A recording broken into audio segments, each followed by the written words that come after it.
السلام عليكم ورحمة الله تعالى وبركاته. الحمد لله كفى والصلاة والسلام على المصطفى وعلى آله الشرفاء وأصحابه الخلفاء أما بعد. فقد قال الله تعالى في كلامه القديم وفي الفرقان المجيد إنه من سليمان وإنه بسم الله الرحمن الرحيم. صدق الله العظيم. கண்ணியத்திற்கு பெரும் மரியாதைக்கும் உரிய அல்லாஹ்வின் நல்லடியார்களே, அல்லாஹ் சுப்ஹானஹு வ தஆலா ஒரு சிறப்பான ஜும்மாவில் நம்ம அமரச் செய்துள்ளான். அடுத்த ஜும்மா ரமலானுடைய ஜும்மாவா அல்லது பெருநாளுடைய ஜும்மாவானு தெரியாத ஒரு ஷக்குடைய நாள், சந்தேகத்துக்குரிய நாள், அது ஒரு ஜும்மா. இன்னைக்கு என்ன முக்கியத்துவம் அப்படின்னு கேட்டால், லைலத்துல் கதரை உள்ளடக்கிய இரவுகளை நாம் முன்னோக்கி கொண்டிருக்கிறோம். ஒரு விஷயம். இரண்டாவதாக ஸல்லல்லாஹு அலைஹி வஸல்லம் அவர்கள் 2வது பத்தில் பாவங்கள் மன்னிக்கப்பட்டு சொர்க்கத்தை தேடக்கூடிய நேரத்தில் நாம் இருக்கிறோம். சொர்க்கத்தை கேட்கக்கூடிய ஒரு நேரத்தில் நாம் இருக்கிறோம். இவையெல்லாம் இந்த இந்த நடந்து கொண்டு இருக்கக்கூடிய இந்த வாரத்தின் நிகழ்வுகள். அதனால் இந்த வாரம் நம்ம என்ன தெரிஞ்சுக்கணும் அப்படிங்கிறதா தௌபாவை பற்றி தெரிஞ்சுக்கணும். இது பழைய செய்தி தானே, இது எல்லாரும் பேசிட்டு தானே இருக்கிறாங்க. அப்படின்னாலும் இது ஒரு புதிய கண்ணோட்டத்தில் நம்ம இன்ஷா அல்லாஹ் பார்க்கணும். அருமையான சகோதரர்களே, ஸல்லல்லாஹு அலைஹி வஸல்லம் சொல்லுவாங்க, பாவம் செய்யாத மனிதனே கிடையாது. பாவம் செய்யாத மனுஷன் நாம் பாவமே செஞ்சதுன்னு யாருமே சொல்ல முடியாது. குல்லு பனி ஆதம் ஹத்தாவுன் வ கைருஹும் அத்தவ்வாபுன். அவர்கள் சிறந்தவர்கள் யார் என்றால் அப்பப்போ பாவ மன்னிப்பு தேடி தன்னை தூய்மையாக்கிக் கொள்பவர்கள் என்று அல்லாஹ்வுடைய ரசூல் சொல்றாங்க. நாங்க என்ன பாவம் பண்ண, கொலை பண்றோமா அல்லது விபச்சாரம் பண்றோமா அல்லது வேற பொண்ணுங்களை கெடுக்கிறோமா வட்டி வாங்குறோமா? ஒண்ணுமே இல்லையா சார். நாங்கள் அல்லாண்டு வர்றோம், தொழுகிறோம், வீட்டுக்கு போய் உட்காந்து நோம்பு வச்சுட்டு சகர் செய்கிற விஷயம் இஃப்தாருக்கு விஷயம் தானே பார்க்குறோம் அப்படின்ட்டு சில பேர் நினைத்தாலும் கூட எதெல்லாம் பாவம் என்று யோசனை பண்ணி பார்த்தீங்கன்னா தான் உங்களுக்கு தெரியும். எதெல்லாம் பாவம் அப்படின்னு சொல்லிட்டு யோசனை பண்ணிட்டாங்க. வட்டி வாங்குவது மட்டும் பாவம் கிடையாது. அப்படியே ரோட்ல போய் நின்றுட்டு மாமாச்சா டீ கடைக்கு போவோம், ஒரு வாரத்துக்காக ஒன்றும் சொல்றேன் அப்படின்னு சொல்லி 2 பேரும் டீ கடைக்கு போவீங்க, ஆளுக்கு ஒரு கிளாஸை வாங்குவீங்க. யாரை பற்றியாவது ஒரு பேச ஆரம்பிப்பேன். ஒரு பொண்ணை ஒருத்தன் பைக்கில் கூட்டிகிட்டு போவான், உதாரணத்துக்காக சொல்கிறேன். ஒரு பெண்ணை பைக்கில் கூட்டிகிட்டு போவான். அங்கே யாரையும் தள்ளிட்டு போகிறான்டா, யாரையும் கூட்டிகிட்டு போகிறான்டா, சர்வ சாதாரணமாக சொல்லிட்டு நீ அந்த பக்கம் போயிடுவா, அவன் அந்த பக்கம் போயிடுவான். இந்த வார்த்தை பாவம். எந்த அளவு பாவம் தெரியுமா? அது உண்மை இல்லை என்று சொன்னால் 80 கசையடிகள் அடிக்க வேண்டும். இஸ்லாமிய சாமிய அரசாங்கமாக இருந்தால் 80 கசையடிகள் அடிக்க வேண்டும். உதாரணத்துக்காக தான் இதை சொன்னேன். இதுவா நீ யோசிச்சு பண்ணி பாருங்க. இன்னொரு பாவம் இருக்கு. கடைசியில சொல்ல நினைச்சா பேச்சு முன்னால கடைசியில இதை சொல்லுவேன். நீங்க எல்லாம் வியாபாரிகள் கூட்டம், நல்லா கவனிங்க. இப்ப சொல்றது மட்டும், நீங்க எல்லாம் வியாபாரிகள். உங்கள்கிட்ட சக வியாபாரிகள் வருவாங்க. சக வியாபாரிகள் வருவாங்க. பாய் நான் திருப்பதிக்கு போறேன் பாய், அல்லது பழனிக்கு போறேன் பாய் அப்படின்னு சொல்லும் பொழுது என்னைக்காவது ஒரு நாளைக்கு வாய் தவறி எனக்கும் ப்ரேயர் பண்ணிட்டு வாப்பான்னு சொல்லியிருக்கீங்களா? எனக்கு ப்ரேயர் பண்ணிட்டு வா அப்படின்னு சொல்லியிருக்கீங்களா? அல்லது அவன் போயிட்டு வந்த பின்னால பாய் நம்ம சமூகம் தெரிய கொடுக்குற மாதிரி அவன் ஒரு லட்டை கொண்டு உங்க கையில தர்றான், அதை சாப்பிட்டு பாரு பாய், இது சாப்பிட்டா பணக்காரன் ஆயிட்டா பாய் அப்படின்னு சொல்லி தந்தான். நீங்க அதை சாப்பிட்டுட்டு இருக்கீங்களா? இல்ல. அதான் இப்படி அன்னைக்கு ஒரு சகோதரர் இந்த பேச்சு அப்பமேசல பேசும்போது ஒருத்தர் அழுதுட்டு என்கிட்ட சொன்னாரு, சார் நீங்க சொன்ன பின்னால்தான் எனக்கு இது தோணுச்சு, நைட்டு பயங்கரமா தௌபாவுல உட்காந்துட்டேன் அப்படின்னு சொல்லிட்டு அப்புறம் தான் எனக்கு தோணுச்சு இதை ஜும்மாவுல சொல்லணும் அப்படின்னு சொல்லிட்டு அதை பெருசா எடுத்துக்கறல. அப்ப இதுக்குள்ள இவ்வளவு விஷயங்கள் இருக்கா அப்படின்னு சொல்லிட்டு மொய்தீன் என்னுடைய சகோதரர்னா நல்ல நட்பு. அவரு நல்ல சம்பளத்துல ஐடில சேர்மனா இருக்காரு. அவருடைய கம்பெனியில வேலை செய்யக்கூடிய, அவர் கீழே வேலை செய்யக்கூடியவங்க திருப்பதிக்கு போறாங்க. போயிட்டு அங்க இருந்து அவருக்கு ஃபோன் பண்றாங்க. ஃபோன் பண்ணி அவங்க சொல்றாங்க, நான் திருப்பதிக்கு வந்திருக்கிறேன், உனக்கு ஏதாவது வேணுமா? என்னத்தை கேட்க போறாங்க, எனக்கு சேர்த்து ப்ரேயர் பண்ணிடுவாங்க, நான் நல்லா இருக்குன்னு கேட்டுவாங்க அப்படின்னு சொல்லிக்கிறாரு. ஆனா நல்ல இபாதத்தாலே தஹஜ்ஜத் தொழக்கூடியவர், வெள்ளிக்கிழமை வியாழக்கிழமை நோன்பு வைக்கக்கூடியவர். இப்படி சொன்ன உடனே நாக்கை கடிச்சுக்கிட்டு உடனே கட் பண்ணிட்டு எனக்கு போன போட்டார். நான் உடனே சொன்னேன், பெரும் பாவங்கள் ஒண்ணுதான் களிமா சொல்லணும் அப்படின்னு. சரிய சட்டம் என்னமோ அதை நான் சொல்றேன். இஸ்திக்ஃபார்லாம் தௌபால இது வேலைக்காது. தௌபா களிமா சொல்லணும் அப்படின்னு. அருமையான சகோதரர்களே, இந்த மாதிரி சில வார்த்தைகள் நம்முடைய வாயில் இருந்து வந்துடும். அது பாவம். விபச்சாரம் பண்றது, கொலை பண்றது, வட்டி வாங்குறத மட்டும் நம்ம மைண்டில் உலமாக்கள் சொல்லி சொல்லி சொல்லி ஏறி போயிட்டு இருக்கு. ஸல்லல்லாஹு அலைஹி வஸல்லம் சொல்றாங்க, எந்த ஒரு மனிதர் தன்னுடைய இரு கால்களுக்கு மத்தியில் உள்ளதையும் இரு நாவு உதடுகளுக்கு மத்தியில் உள்ளதையும் பாதுகாப்பேன் என்று எனக்கு உத்தரவாதம் தருகிறாரோ அவருக்கு நான் சொர்க்கத்தை கொண்டு உத்தரவாதம் கொடுப்பேன். மனுஷனை இப்போ 2025-26 அழிக்கிறது நாக்கு தான். அழிக்கிறது நாக்கு தான். அதனால நம்ம என்ன பேசுறோம் அப்படின்னு பேசணும். எல்லா பாவத்தையும் அல்லாஹ் மன்னிச்சிடுவான். நீ 10-100 கொலை பண்ணிருந்தாலும் அல்லாஹ் மன்னிச்சிடுவான். ஆனால் ஒரு வார்த்தை ஷிர்க்குடைய வார்த்தை வந்தால் அல்லாஹ் மன்னிக்க மாட்டான். எல்லா பாவத்தையும் மன்னிச்சிடுறேங்கிறான். நான் எல்லாத்தையும் மன்னிச்சிடுறேன். இன்னும் குர்ஆன் தஃப்சீர் எடுத்து பாருங்க. சும்மா இப்படி பரட்டி ஒரு பக்கத்தை பாருங்க. எடுத்தோன்னு அங்க என்ன பேசப்படும் தெரியுமா? நான் அல்லாத ஒரு இறைவன் இருக்கானா?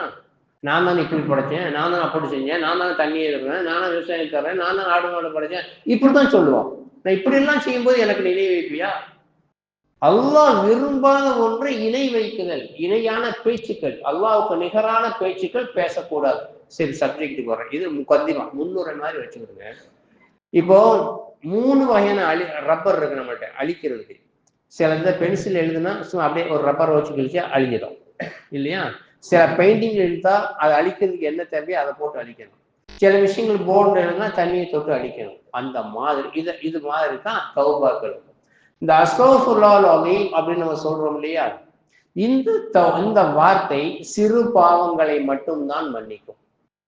நீங்க ரோட்ல போறீங்க, நம்மளை அறியாமலே ஒரு பார்வை ஜாயிஸ் ஒரு பொண்ணை பார்க்கறது, 2வது பார்வை பட்டுருச்சு. அது நம்ம வாட்ஸ்அப்ல என்னவோ பார்ப்போம், எதுக்கோடி இந்த போன் எடுத்து நோண்டுவோம், வேற ஒரு படம் வந்து விழுகும். இப்படி ஏதாவது பாவம் பண்ணால் இந்த பாவத்தை அழிப்பது அஸ்தக்ஃபிருல்லாஹ் அலீம் போதும். இந்த பாவத்தை அழிப்பதற்கு அஸ்தக்ஃபிருல்லாஹ் அலீம் 70 தடவை 100 தடவை சும்மா வண்டியில் உட்கார்ந்துட்டு இருக்கும் போதோ, பள்ளியில் உட்கார்ந்தோ, வீட்டுல உட்கார்ந்தோ அல்லாஹ்விடம் பாவ மன்னிப்பு தேடுகிறேன்னு சொன்னா இந்த பாவ மன்னிப்பு அதுக்கு போதும். ஒண்ணு. 2வது, சில நன்மைகள் பாவத்தை அழிச்சிடும். சில நன்மைகள் பாவத்தை அழிச்சிடும். ஒரு சஹாபி தொழுவ வந்தாரு. தொழுவ வர கொஞ்ச நேரத்துல அவர் காதலிச்ச ஒரு பொண்ணை பார்த்தாரு. அந்த பொண்ணு ரொம்ப இந்த பொண்ணை பார்த்துருச்சிடும். ஸல்லல்லாஹு அலைஹி வஸல்லம் வந்து அவர் சொல்றாரு, நான் இப்படி வரும்போது அந்த பொண்ணை பார்த்தேன், கட்டி பிடிச்சி முத்தம் கொடுத்துட்டு வந்தேன், நான் எனக்கு என்ன பரிகாரம் செய்யணும்? ஸல்லல்லாஹு அலைஹி வஸல்லம் சொன்னாங்க, என் பின்னால தொழுதையா? தொழுதேன். அப்போ இந்த நன்மை அதை அழிச்சிடும். உடனே ஜிப்ரீல் இறக்குறாங்க இந்த ஆயத்தை, இன்னும் இது செய்ய நிச்சயமா நன்மை என்பது தீமையை அழித்துவிடும். ஒன்னும் அஸ்தக்ஃபிருல்லாஹ் அலீம். 2வது நன்மை செய்தல் பாவத்தை அழித்துவிடும். 2ஆச்சு. 3வது பெரும் பாவங்கள் இருக்குது. பெரும் பாவங்கள் இருக்குது. இப்ப பெரும் பாவங்கள்ல இன்னொரு பாவம் இருக்கு தெரியுமா? கரண்டை காலுக்கு கீழாக ஆடையை தொங்க விடுவது பெரும் பாவத்துலதான் வருது. 18 ஹதீஸ் இருக்கு. உண்மையிலே அந்த ஹதீஸை பார்த்து நான் ஆடி போயிட்டேன். அல்லாஹ் சுப்ஹானஹு வ தஆலா சொன்ன அல்லாஹ்வுடைய ரசூல் சொல்றாங்க, 3 மனிதர்களோடு அல்லாஹ் பேச மாட்டான். எவன் வயது முதிர்ந்த காலத்தில் விபச்சாரம் பண்றானோ, முடியாத காலத்துல சிரமப்பட்டு கஷ்டப்பட்டு ஒருத்தர் விபச்சாரம் பண்ணான்னா அவனை அல்லாஹ் ஏறெடுத்து மறுமையிலே பார்க்க மாட்டான். அல்லாஹ் அவனை ஏறெடுத்து மறுமையிலே பார்க்க மாட்டான். 2வதாக வருகிறது, தன்னுடைய மனைவியினுடைய பின்புறத்தில் தன்னுடைய ஆசையை தீர்த்து கொண்டால் அல்லாஹ் ஏறெடுத்து பார்க்க மாட்டான். அதே தொடர்ல வருது, எவன் கரண்டை காலுக்கு கீழாக ஆடை அணிகிறானோ அவனையும் அல்லாஹ் ஏறெடுத்து பார்க்க மாட்டான். ஆனா இன்னைக்கு பாவம்ல நினைக்கிறோம் 90% மக்கள் அப்படித்தான் ஆடை அணிகிறாங்க. ஆனால் அந்த 18 ஹதீஸ்ல இதை சொன்ன ஹதீஸ் ஒண்ணும், நான் 3 ஸல்லல்லாஹு என்னன்னு சொன்னாங்களோ அதெல்லாம் தொகுத்துட்டு வர்றேன். அதுல இந்த ஹதீஸும் வருது. அதான் பெரிய ஆச்சரியமா இருந்துச்சு. அதனால பாவம் என்பது நம்ம நினைக்கிற ஒரு சீட்டாடுவது, சூதாடுவது, அதே மாதிரியே வந்து குடிப்பது, தண்ணி அடிப்பது, இவைகள் மட்டும் கிடையாது. நிறைய பாவங்கள் நாக்கு மூலமா நமக்கு கிடைக்குது. அதை நினைவுபடுத்துவதுதான் இந்த மாதிரி இந்த ஜும்மா அதற்கு பொருத்தமான ஜும்மா இருக்குது. இது சின்ன பாவங்கள் அழிஞ்சிடும். நம்ம ஒளி செய்யறோம்ல, ஒளி செய்யறது நம்முடைய உம்மத்துக்கு மட்டும்தான், அல்லாஹ்வுடைய ரசூலுடைய உம்மத்துக்கு, முஹம்மது உம்மத்துக்கு மட்டும்தான் அல்லாஹ் கொடுத்துருக்கான். வேற எந்த சமுதாயத்துக்கும் ஒளி கிடையாது. எந்த சமுதாயத்துக்கும் ஒளி கிடையாது. முகத்தை கழுவும் போது கண்ணால பார்த்தது, மூக்கால சுவாச்சது, எல்லா பாவங்களும் கீழே போயிடும். கையை கழுவும் போது பாவங்கள் கீழே போயிடும். மசல் செய்யும் போது தலையில செஞ்ச பாவங்கள், காலை கழுவும் காலால் நடந்த பாவங்கள் எல்லாம் போயிடும். சிறு பாவங்கள். இந்த பாவம் போகும் சிறு பாவங்கள். பெரும் பாவங்கள்டா தனிமையா உட்காந்து தௌபா செய்யணும். இது நல்லா கொஞ்சம் கவனிங்க. ஏன்னா லைஃப்ல டெய்லி தேவைப்படக்கூடிய ஒரு விஷயம். மற்ற நாள் சம்பவம் சொல்லுவோம், வரலாறு சொல்லுவோம், அதை மீட்டி எடுத்துக்கலாம். ஆனா இந்த நேரத்துல நம்ம சிந்திக்கணும். பெரும் பாவங்கள்னு உங்களுக்கு தான் தெரியும். நீங்க என்ன பாவம் செஞ்சீங்கன்னு பொண்டாட்டி கூட தெரியாது, உங்க அம்மா அத்தா கூட தெரியாது. ஆனா உங்க மனசு இருக்கும், உங்களுக்கு தெரியும் என்ன பாவம் செஞ்சீங்க. அதற்கு தௌபா செய்யக்கூடிய காலம் நேரம் இந்த நேரம் தான், இந்த ஒரு வாரத்துக்குள்ள வர்ற வெள்ளிக்கிழமைக்குள்ள. அந்த தௌபா எப்படி பண்ணணும்? யாக்கூப் அலைஹிஸ்ஸலாத்து வஸ்ஸலாம் அவங்க பிள்ளைங்க யூசுப் அலைஹிஸ்ஸலாத்து கிணத்துல போட்டாங்க. நபியுடைய பிள்ளைங்க தான், கிணத்துல தூக்கி போட்டாங்க. அவர் உயிரோடு தான் இருக்கிறார், அரசராக நல்ல நிலைமையில இருக்கிறார் என்று தெரிஞ்ச உடனே அத்தாட்ட ஓடி வர்றான். அத்தா சொல்றாரு, நான் உங்களுக்கு தெரியாதது எனக்கு தெரியும் என்று உங்களிடத்துல சொல்லவில்லையா அப்படின்னு சொல்லி கேட்கும் பொழுது அந்த பிள்ளைங்க எல்லாரும் 11 பேரை சேர்ந்து சொல்றாங்க, ரப்பிடத்திலே நபியாக இருக்கக்கூடிய நீங்கள் எங்களுக்கு பாவ மன்னிப்பு தேடுங்கள். தந்தைகிட்ட பிள்ளைங்க கேட்கிறாங்க, பாவ மன்னிப்பு தேடுங்கள் அப்படின்னு சொல்லி சொல்றாங்க. குர்ஆன்ல எல்லாம் அப்படியே சொல்லிட்டு வருவான். சூரா யூசுஃப்ல கேட்டு வரும்போது யாக்கூப் அலைஹிஸ்ஸலாம் சொல்லுவாங்க, சஅஸ்தக்ஃபிரு லக்கும், இன்ஷா அல்லாஹ் விரைவில் ஒரு நேரம் வரும், அந்த நேரத்தில் உங்களுக்கு நான் பாவ மன்னிப்பு தேடுவேன். அந்த வார்த்தையை தான் கவனிக்கணும் குர்ஆன்ல. சஅஸ்தக்ஃபிரு லக்கும், உங்களுக்காக நான் பாவ மன்னிப்பு தேடுவேன் அப்படின்னு சொல்லி சொல்றாங்க. அப்ப ஏன் உடனே கேட்டா ஒரு நபி எழுந்திரிச்சு பிள்ளைங்களை கேட்க வேண்டியதானே அப்படின்னு சொல்லிட்டு நமக்கு தோணும் இல்லையா? அதுக்கு என்ன அர்த்தம்டா, அவங்க வந்து கேட்டது பகல் நேரத்துல, இவங்க ஏம் பண்ணது சஹருடைய நேரத்தில் உங்களுக்காக நான் இஸ்திக்ஃபார் செய்வேன். அப்ப என்ன அர்த்தம்? உங்களா பாவ மன்னிப்பு தேடுண்டா சஹருடைய நேரம் வரட்டும், அந்த நேரத்துல ஒரு நாள் பாவ மன்னிப்பு தேடுகிறேன் அப்படின்னு சொல்லிட்டு சொன்னாங்க. அதனால பாவ மன்னிப்பு தேடுறதுக்கு அருமையான பொருத்தமான நேரம் என்பது சஹரு நேரம் என்பதை ஞாபகத்துல வச்சு கொடுங்க. சரியா? சரி. இப்போ சின்ன பாவங்கள் இஸ்திக்ஃபார்ல போயிடும், நன்மையை கொண்டு போயிடும். பெரிய பாவங்களுக்கு எப்படி தௌபா செய்யணும்? உதாரணத்துக்காக சொல்றேன், நம்மள்ட்ட யாரும் வட்டி வாங்குறவங்க இல்லை. ஆனால் நம்முடைய சமுதாயத்துல சர்வ சாதாரணமா காசுக்காக வேண்டி போதைப் பொருள் விற்கிறவங்க. போதைப் பொருள் மீனிங் ஹெராயின் மட்டும் போதைப் பொருள் கிடையாது. ஒரு மனிதனுக்கு உடல் ரீதியாக ஒரு தீமையை உருவாக்கும் கூடிய பொருளை வித்தாலும் அதை காண்பறாங்க. மக்ரூ, சிகரெட் மக்ரூ. ஹெராயின் மட்டும்தான் ஹராம் அப்படின்லாம் கிடையாது. நாய் வித்த காசு குலைக்குமான்னு கேட்பாங்க. ஷரியத்துல குலைக்கும். நாய் வித்த காசு பயங்கரமா குலைக்கும். வீட்டுக்குள்ள ஒரு தண்ணி அடிச்சுன்னா ஒன்னோட போயிடும். ஹராமான பொருளை வித்து வீட்டுக்கு மளிகை சாமானை வாங்கி போட்டீங்கன்னா ஒன்னு பிள்ளைய அந்த குடும்பத்தை எல்லாத்தையும் பாதிப்புக்குள்ளாக்கும். ஹராமான ரிஸ்க் வீட்டுக்குள்ள வர்றதுக்கு ஒரு பெர்சன் கூட அனுமதிக்காதீங்க. அது வெளியே அப்படியே ஷாப் வெளியே நிப்பாட்டிடுது.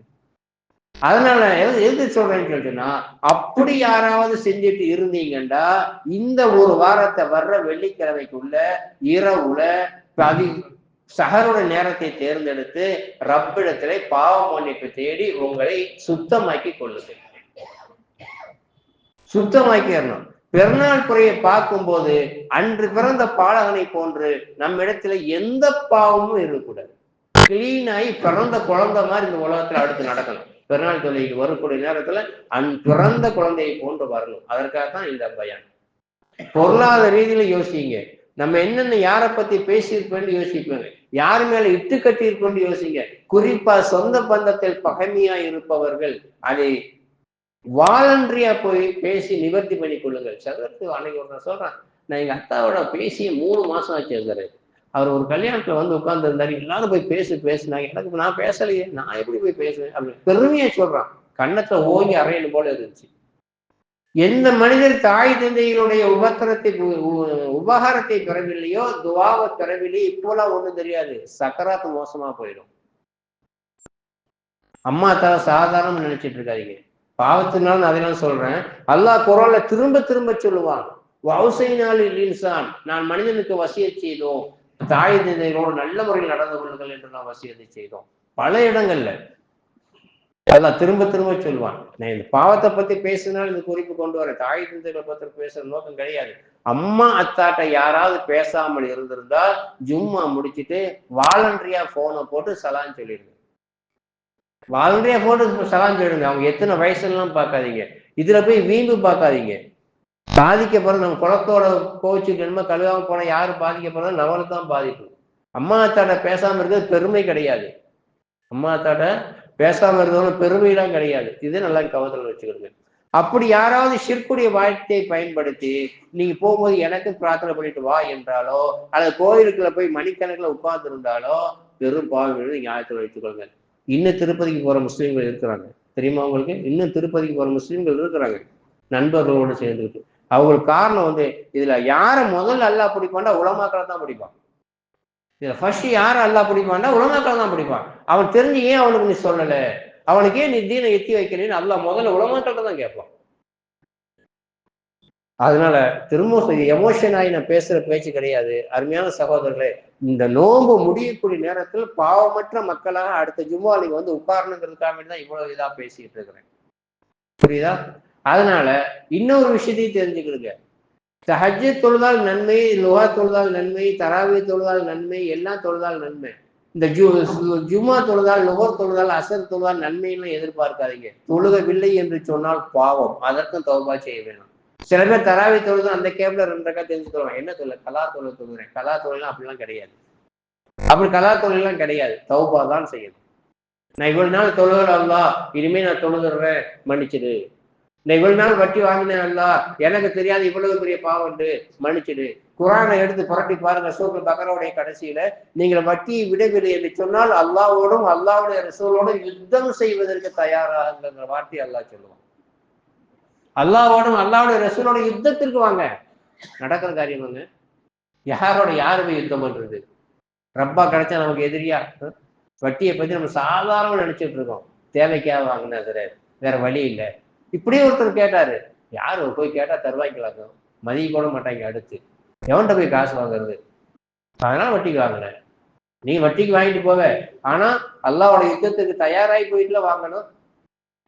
இந்த நாள் இவைகள் எல்லாம் பாவங்கள் என்பதை யோசனை பண்ணி ஒரு வாரம் டைம் இருக்குது. அவ்வளவுதான். ரமலான் வந்துச்சு, போயிடுச்சு. ஒரு வாரம் டைம் இருக்குது. அந்த டயத்துக்குள்ள அதிகாலை நேரத்தை தேர்ந்தெடுத்து நீங்கள் தௌபா செய்து கொள்ளுங்கள். தௌபாவுக்கு 3 நிபந்தனை இருக்குது. தௌபாவுக்கு 3 நிபந்தனைகள் தெளிவா சொல்லிடுறேன். 1, இனிமேல் இந்த பாவத்தை செய்ய மாட்டேன் என்று உறுதி கொள்வது. இனிமேல் இந்த பாவத்தை செய்ய மாட்டேன் என்று உறுதி கொள்வது. என்ன பாவம் செஞ்சுட்டு இருந்தீங்களோ அந்த பாவத்தை இனிமேல் செய்ய மாட்டேன் என்று உறுதி கொள்வது. அல்லாஹ்விடம் கண்ணீர் விட்டு அழுதுவது. 2வது நிபந்தனை, அல்லாஹ்விடம் கண்ணீர் விட்டு அழுவது. 3வதாக அந்த பாவத்தை திரும்ப செய்யாமல் இருப்பது. இதுதான் நிபந்தனைகள். அது என்ன பாவம்? வட்டியை வச்சுக்கிறீங்க, வேற விபச்சாரம் வச்சுக்கிறீங்க, வேற ஒரு சில பேர் ஓப்பனா பேசுறேன். இந்த வாரம் நான் முடிவோட தான் வந்தேன். சில பேரு விபச்சாரம் பண்ண மாட்டாங்க, கல்யாணம் பண்ணாமல் இன்னொரு பெண்ணோட வாழ்ந்துட்டு இருக்காங்க. 2-3 புள்ள பெற்றவங்க எல்லாம் நம்மள்ட்ட அசரத் யாருக்கும் தெரியாம கல்யாணம் பண்ணி வைங்கன்னு சொல்லி நம்ம பண்ணி வச்சிருக்கிறோம். ஹலால் ஆக்கணுமேங்கிறதுக்கு. அப்படி யாராவது உங்களுக்கு தெரிஞ்சவங்க, நீங்க எல்லாம் நல்ல பிள்ளைங்க, அப்படிலாம் பண்ண மாட்டீங்க.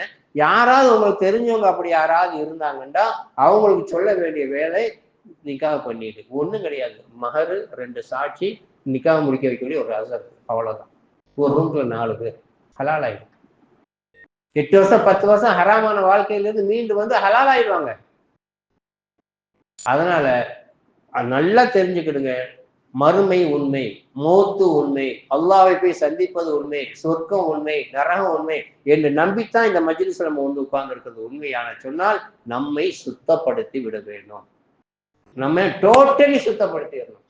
சரி, பெரும் பாவத்தை இவங்க வட்டி வாங்கிட்டு இருந்தது, விசாரம் பண்ணது, கொலை செஞ்சதுன்னா யாரெல்லாம் மன்னிச்சிருந்தா மன்னிச்சிருவான். இந்த யாரையாவது ஷிர்க்குடைய பாவத்தை சொல்லி செஞ்சிருந்தாங்கண்டா அதற்கு அல்லாஹ் மன்னிக்க மாட்டான். நீ 5000 இரவுகளில் உட்கார்ந்து மன்னிப்பு கேட்டாலும் மன்னிக்க மாட்டான். களிமா சொல்லி மீறணும். களிமா சொல்லி வெளியே வரணும், உள்ள வரணும். நான் தெரியாம இந்த வார்த்தையை சொல்லிட்டேன், என்னை மன்னிச்சிரு. அஷ்ஹது அன்னக அல்லாஹ், நீ தான் நிச்சயமா அல்லாஹ்வா இருக்கிறாய், வணங்க தகுதியானவன இருக்கிறார் என்று அல்லாஹ்ட்ட நேருக்கு நேராக பேசி களிமா சொல்லிடணும். நான் ஓப்பனா பேசுறேன், தப்பா எடுக்காதீங்க. நம்ம எல்லாம் பண்ணிட்டு என்னுடைய முழு சிந்தனை, முழு எண்ணம், நாம எல்லாம் இந்த மஜ்லிஸ்ல எப்படி ஒண்ணு சேர்ந்திருக்கிறோமோ அது போன்ற நாளைக்கு அல்லாஹ்வுடைய ரசூலுடைய முன்னால் சன்னிதானத்துல ஜன்னத்துல் ஃபிர்தௌஸ்ல உட்காரணும் ஆசையா இருக்கும் அப்படிங்கிறதுக்காக வேண்டிதான் இவ்வளவு ஓப்பன் டாக். அதனால கண்டிப்பா மன்னிப்பு கேளுங்க. மற்றதான் நீ கேட்டீங்களோ கேட்கலையோ, பயான்ல கேட்டு நல்லா இருக்கிறது, நல்லா பேசினார் அப்படின்னு போயிருவீங்க. ஆனா இதை ஃபாலோ பண்ணுங்க. ஒரு வாரத்துக்குள்ள ஒரு நேரத்தை ஒதுக்கி, தௌபாவுக்குள்ள ஒரு நேரத்தை ஒதுக்கி தௌபா செய்யுங்க. ஷிர்க்குடைய வார்த்தையை சொல்லி இருந்தாலோ செஞ்சு இருந்தாலோ, சும்மா நீங்க கோயிலுக்குள்ள போறீங்க வர்றீங்க, அது பாவம் கிடையாது. டூரிஸ்ட் மாதிரி ராமேஸ்வரத்தை போய் தூணை சுத்திட்டு வர்றீங்க, அது பாவம் கிடையாது. ஒரு வார்த்தை அம்மனை பார்த்து அல்லது நிறைய ஜின்கள் இருக்காங்க. எல்லா ஜின்கள் தான். எல்லா ஜின்கள் ஏதாவது கோயில்களை போயிட்டு எதையாவது கேட்டிருந்தீங்க அப்படின்னு சொன்னால் அதற்கு களிமா சொல்லி மீண்டுங்கள். களிமா சொல்லிடுங்க. நண்பர்களோட சேர்ந்து இப்ப திருநூறு மட்டும் பொட்டில வைக்கிறீங்க, பாவம் கிடையாது. இப்போ ஒரு கோயிலுக்கு போயிட்டு திருநூறு போட்டுனா அது பாவம் கிடையாது. நம்பிட்டீங்கன்னா பாவமா மாறிடும். ஒரு முஸ்லீம் புள்ள வந்து கோலம் போட்டுச்சு, வீட்டு முன்னால கோலம் போட்டுச்சு, அது குறுக்கு மதரசாவுக்கு வருது, நல்ல பெரிய பொட்டை வச்சுக்கிட்டு ஹிஜாபை போட்டுக்கிட்டு புர்காவை போட்டுக்கிட்டு மதரசாவுக்கு வருது, தடுப்பீங்களா? மார்க்கத்துல தடை இருக்கா? எந்த ஆளுகிட்ட போய் கேளுங்க. குரான்லையும் கிடையாது, ஹதீஸ்லையும் தடை கிடையாது. குங்குமப்பூ விட்டு பொட்டு வைக்கக்கூடாதோ கோலம் போடக்கூடாதோ தடையே கிடையாது. அப்ப ஏன் தடை? அப்பயே உலமாக்கள் அதை வெறுக்கிறாங்க. ஒரு ஹதீஸ் வருது, மற்றவருடைய செயலை யார் செய்கிறார்களோ அவர்களை சார்ந்தவர்கள். அந்த ஹதீஸை வச்சு கூடாதுங்கிறோம். அப்ப மற்ற பொண்ணுங்க வந்து இந்து பிள்ளைங்க வந்து கோலம் போடுறாங்க, முஸ்லீம் பிள்ளை நீ கோலம் போடாத. அவங்க பொட்டு வைக்கிறது இந்துக்களுடைய அடையாளம், நீ பொட்டு வைக்காத. மார்க்கத்தை இஸ்லாத்துல எப்படி வாழ வேண்டியிருக்கு பாருங்க. ஷரியத்துடைய சட்டம் ஒவ்வொன்றுக்கும் தெளிவா இருக்குது. ஒளிவு மறைவு ஷரியத்துல கிடையாது எல்லாம். ஆனா நமக்கு தெரியல. அதனால அருமையான சகோதரர்களை திரும்பவும் சொல்றேன், சின்ன பாவம் இஸ்திக்ஃபார்ல போயிடும். தனிமையில அழுது தௌபா பண்ணி கேட்டால் பெரிய பாவங்கள் போயிடும். ஷிர்கு போன்ற விஷயங்களுக்கு களிமா சொல்ல வேண்டும். 3 விஷயம். ஷிர்கு போன்ற விஷயங்கள் வார்த்தையில வந்திருந்தாலோ செயல்ல காட்டி இருந்தாங்களோ, இந்த கருபலா எடுக்கிறாங்கல்ல, பஞ்சா, அது நன்மைன்னு நினைச்சு அவன் எடுத்துட்டு இருக்கிறான். இது சவாபான காரியம், இது சொர்க்கத்துல நம்மளை கொண்டு போய் சேர்த்துருது. முழுக்க ஹராம். மாற்று கருத்தெல்லாம் யோசிக்கிறது. மற்ற அசத்துல போய் கேட்கவே தேவையில்லை. 100% ஹராம். மார்க்கத்துல அனுமதி கிடையாது. நெருப்பு மிதிக்கிறது யாருடைய செயல்? முஸ்லீம்களுடைய செயல் அல்ல, கர்பலாவுடைய செயல். பாவம்ன்றனால எல்லாத்தையும் பிடிச்சி இருக்கிறேன். இது வந்து பரக்கத்து அப்படின்னு சொல்லிட்டு எதையாவது கொண்டு வந்து வச்சீங்கன்னா பரக்கத்து கிடையாது. எதிரையும் நம்ப முடியாது. சில விஷயங்கள் சில பேர் என்ன செய்யறாங்க, இப்போ புதுசா கேள்விப்பட்டேன், குர்ஆன் அப்படியே சுத்தி ஸ்லாப்ல வச்சிருது. அது வந்து காசை கொண்டு வருவோம் வீட்டுக்குள்ள. இதெல்லாம் எவ்வளவு பெரிய பாவங்கள். அன்னைக்கு ஒரு வண்டி கடை, இட்லி கடை, வண்டி கடையில வந்து கவுபத்துல்லா வச்சு அதுல வந்து ஊதுவத்தி குத்தி வச்சிருக்கிறோம். நிறைய கடைகளை பார்த்துருப்பீங்க. கவுபத்துல்லா ஊதுவத்தியை குத்தி வச்சிருக்கான். என்னடான்னு கேட்டா வியாபாரம் பறக்கத்தாரு, நல்லா இருக்கும்ல அப்படிங்கிறான். அப்படிலாம் மார்க்கத்துல கிடையாது. அல்லாஹ்வுடைய ரசூல் கற்றுத்தராத ஒன்றை செய்தால் அது பாவத்துல தான் போய் முடியுமே தவிர வெற்றியில கொண்டு வந்து விடாது. ரசூல் ஸல்லல்லாஹு அலைஹி வஸல்லம் வழிகாட்டாத எந்த பொருளும் கிடையாது. ரசூல் ஸல்லல்லாஹு அலைஹி வஸல்லம் வழிகாட்டாத எந்த டிபார்ட்மெண்ட்டும் எந்த துறையும் கிடையாது.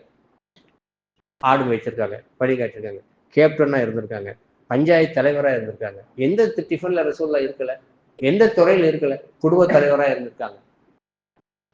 சந்தேகம் வந்து நபியுடைய வாழ்க்கையை எடுத்துட்டு வாங்க, எடுத்து அதில் படிங்க. அதனால அருமையான சகோதர சகோதரிகளே, இந்த வாரம் நான் தௌபா பத்தி பேசுறதுக்கு அல்லாஹ் சொல்றான், யா அய்யுஹல்லதீன ஆமனூ தூபு இலல்லாஹி தௌபத்தன் நஸூஹா, ஈமான் கொண்ட விசுவாசிகளே, களப்பற்ற முறையில் அல்லாஹ்விடம் பாவ மன்னிப்பு தேடுங்கள். களப்பற்ற முறையில் அல்லாஹ்விடம் பாவ மன்னிப்பு தேடுங்கிறது கட்டளை வார்த்தை, உத்தரவான வார்த்தை. அதை மெயின்ல வச்சுக்கிடுங்க. இதை முடிச்சிடுறேன். ஆயிஷா சித்திகா ரலியல்லாஹு தஆலா அன்ஹா ரசூலுல்லாஹ்ட்ட கேட்கிறாங்க, எப்போ லைலத்துல் கத்ருடைய பேச்சு வருது? அம்மாவுக்கு ஒரு ஆசை, ஆயிஷா அம்மாவுக்கு ஒரு ஆசை, இதுதான் லைலத்துல் கத்ர் என்று எனக்கு தெரிந்தால் நான் என்ன செய்ய வேண்டும்? ஆயிஷா அம்மா கேட்கறாங்க. ஸல்லல்லாஹு சொல்றாங்க, குலி, நீ சொல்லு, அல்லாஹும்ம இன்னக அஃபூன் துஹிப்புல் அஃவ ஃபஅஃபு அன்னா யா கரீம் யா ரஹீம் யா அல்லாஹ். இமாம்கள் ஓதுறாங்களே, இதை சொல்லி கொடுத்தது கொண்டாட்டிக்கு அல்லாஹ்வுடைய ரசூல் சொல்லி கொடுத்தாங்க. இதை வார்த்தைகளை கவனிக்கணும். பொதுவா என்னுடைய கருத்து வந்து குர்ஆனா இருந்தாலும் ஹதீஸா இருந்தாலும் வார்த்தைகள் தான் ஒரு பெரிய கருத்தை கொடுக்கும். கஃபூரும் மன்னிப்பவன், கஃபாரும் மன்னிப்பவன், அஃபூவும் மன்னிப்பவன். இங்க ரசூல் ஸல்லல்லாஹு அலைஹி வஸல்லம் அஃபூங்கிற வார்த்தையை சொல்லி கொடுக்குறாங்க. கஃபூருக்கும் அஃபூவுக்கு என்ன வித்தியாசம்டா? கஃபூர் கேட்டு மன்னிப்பவன், அஃபூ கேட்காமல் மன்னிப்பவன். அதுக்கு இன்னும் உதாரணம் சொல்றேன். நீங்க போறீங்க, அல்ல ஒரு ஸ்கூலுக்குள்ள பேக்கை கொண்டு வருது, ஸ்கூல் பேக்கை கொண்டு வருது, ஒரு பையன் வண்டியில வந்து தட்டி விட்டுட்டான், புக்கு எல்லாம் கீழே விழுந்துருச்சு. புக்கு எல்லாம் கீழே, நடக்கிறதுக்கு தான் உதாரணமா சொல்றேன். புக்கு எல்லாம் கீழே விழுந்துச்சு. உடனே அந்த புள்ள வந்து, அண்ணா நீங்க வேணும்டா இடிப்பீங்க, தெரியாம பட்டிருக்கேன், நீ போங்கண்ணா அப்படின்னு சொல்லி டக்குன்னு மன்னிச்சிருச்சு வைங்க. இது அஃபு. இது அஃபு. அதுதான் ரசூலுல்லாஹ் தன்னுடைய மனைவிக்கு சொல்லி கொடுத்தாங்க. கஃபூர் அப்படின்னு சொல்லிட்டுன்னா வண்டியில வந்து அவசரமா இறங்கி தங்கச்சி பாப்பா தெரியாம பட்டுருச்சுமா கோச்சுக்காதமா அப்படின்னு சொல்லிட்டு சரி சரி போங்கண்ணா. இவன் கேட்ட பின்னால சரி போங்கண்ணா அப்படின்னு சொல்றது கஃபூர். அதனால அஃபுங்கிற வார்த்தையை பயன்படுத்துங்க. நீ தான் மன்னிப்பவன், நீ தான் கருணையாளர், நீ தான் இறங்குன்றவன் அப்படின்னு சொல்லி சாதாரண எப்படி பேசுவீங்களோ அப்படி அல்லாட்ட பேசுங்க. ஒரே ஒரு நாள் தயவு செய்து ஒரே ஒரு நாள் வர்ற வெள்ளிக்கிழமைக்குள்ள சஹருடைய நேரத்துல ஒரு நேரத்தை ஒதுக்கி 10 நிமிஷங்கள் உங்க மனசு உள் மனசுல ஆள் மனசுல என்ன இருக்கோ அவளையும் ரப்பிட்ட கூட்டிட்டு என்னுடைய கடந்த காலம் இப்படியெல்லாம் போயிடுச்சு, இனிமேல் இப்படியெல்லாம் நடக்காமல் நீ பாதுகாப்பாயாக அப்படின்னு ஒரு ரெக்கமெண்டரி பாதுகாப்பை வாங்கிக்கிட்டு மன்னிப்பு கேட்டு தெளியுங்கள். மீண்டும் சொல்கிறேன், திருநாள் தொழுகையில் நாம் முசாபா செய்யும் போது உங்களுடைய கையும் என்னுடைய கையும் எந்த விதமான பாவங்களும் அற்றதாக இருக்கணும். அல்லாஹ் அதற்கான தௌஃபீக் தந்தர புரிவானாக. வாஹிர் தவான் அல்ஹம்துலில்லாஹி ரப்பில் ஆலமீன். அஸ்ஸலாமு